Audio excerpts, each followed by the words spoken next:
Good morning, ma'am. I am Marcel Dibias, student nurse of Davao Doctors College, and in this video, I will perform applying sterile gloves and sterile gown.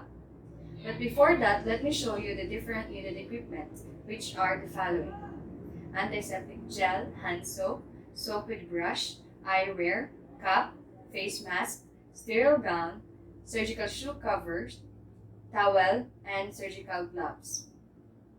Sterile gown and sterile gloves act as a barrier to decrease shedding microorganisms from the skin surfaces into the air and thus prevent wound contamination.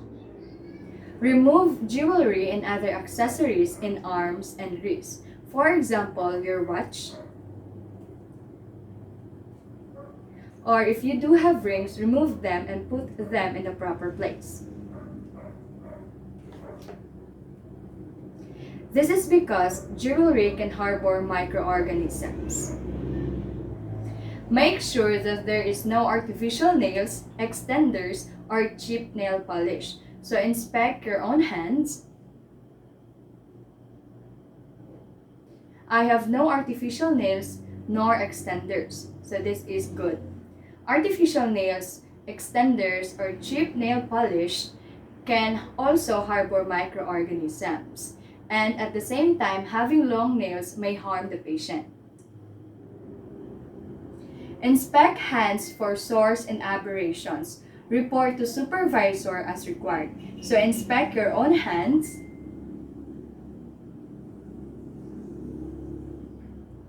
I have no sores nor aberrations, so there's no need for me to report to my supervisor. Open sores or aberrations can also harbor microorganisms.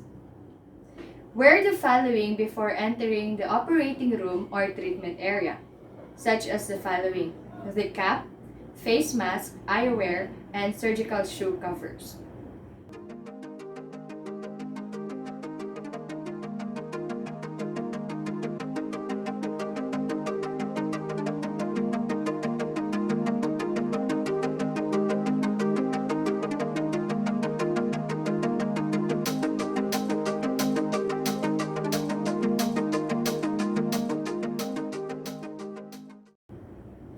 This is to prevent the strands of your hair from falling and to prevent the passage of germs from the nose and mouth. On the other hand, this is to protect yourself or your face from any splashes of blood coming from the patient. Lastly, shoe covers reduce contamination from shoes. Open sterile pack containing sterile gown folded inside out.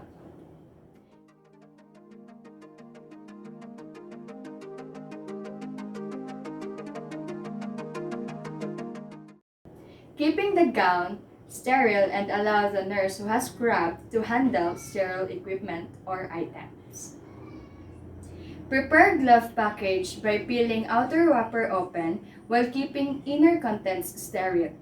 Place inner glove package on sterile field created by sterile outer wrapper.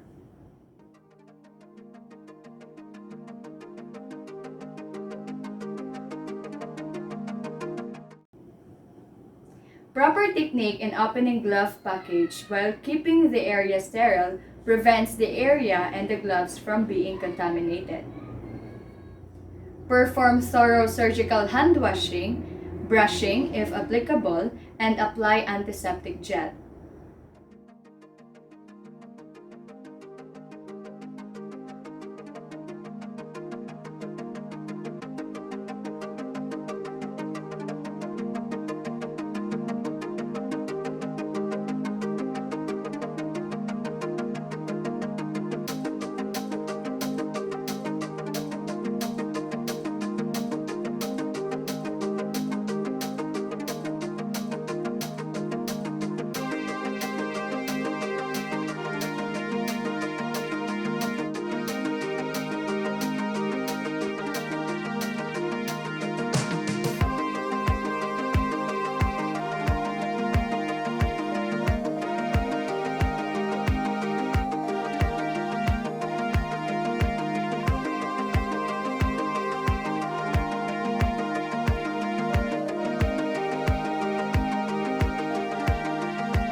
This step decreases the bacterial count on hands and prevents contamination of sterile equipment.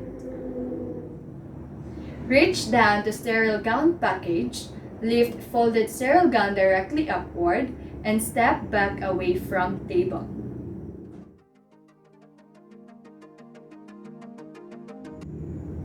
It provides wide margin of safety and avoid contamination of gown. Hold a folded gown and locate neckband. With both hands, grasp inside front of gown just below neckband.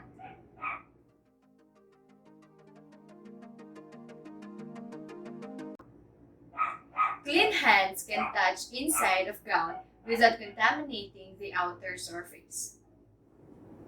Allow gown to unfold, keeping inside of gown toward body. Does not touch outside of gown with bare hands.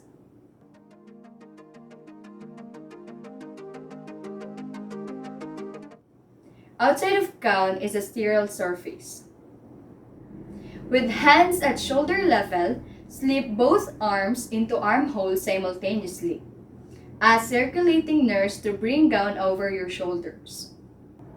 Ask the circulating nurse to securely tie back of gown at neck and waist.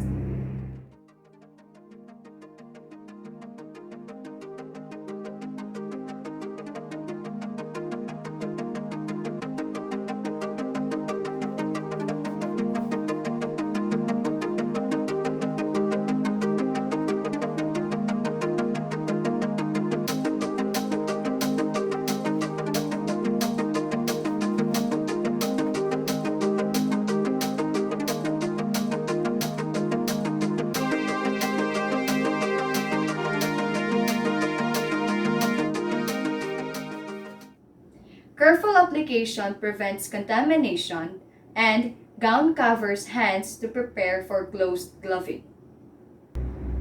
Gown must completely enclose underlying garments. With hands covered by gown sleeves, open inner sterile glove package.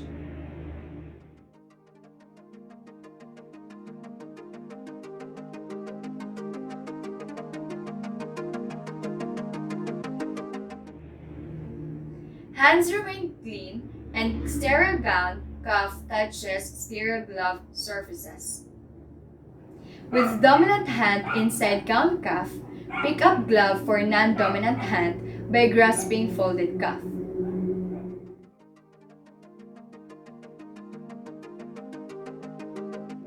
Sterile gown touches sterile glove, avoiding it to get contaminated. Extend non-dominant forearm with palm up and place palm of glove against palm of non-dominant hand.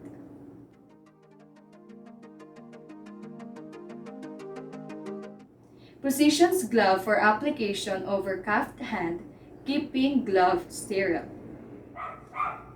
Grasp back of glove cuff with covered dominant hand and turn glove cuff over end of non-dominant hand and gown cuff. Grasp top of glove and underlying gown sleeve with covered dominant hand. Carefully extend fingers into glove, being sure that glove cuff covers gown cuff.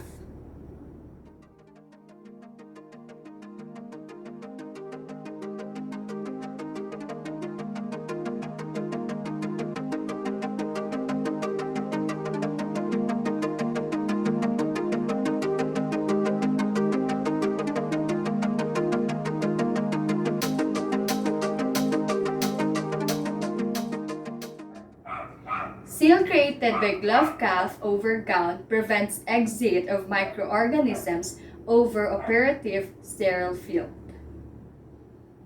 Glove dominant hand in same manner, reversing hands. Use glove non-dominant hand to pull on glove. Keep hand inside sleeve. Make sure that fingers are fully extended into both gloves.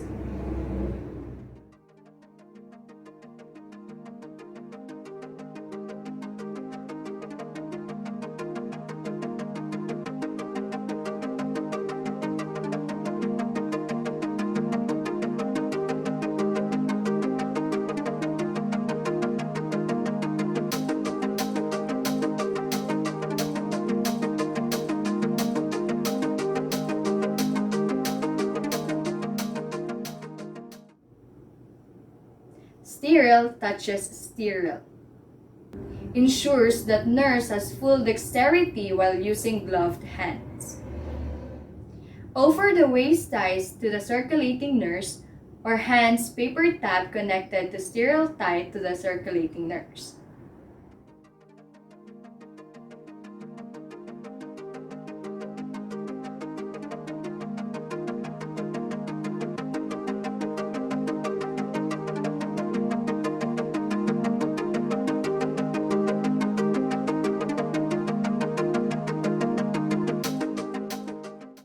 Contact with team member could contaminate gown and gloves.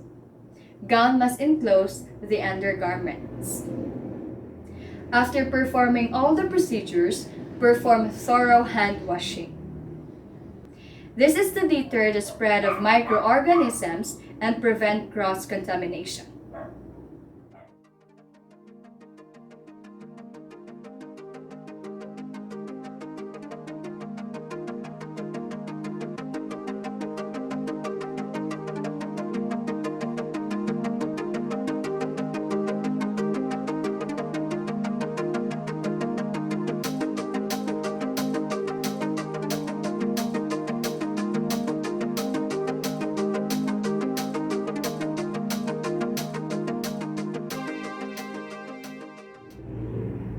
And that would be all. Thank you.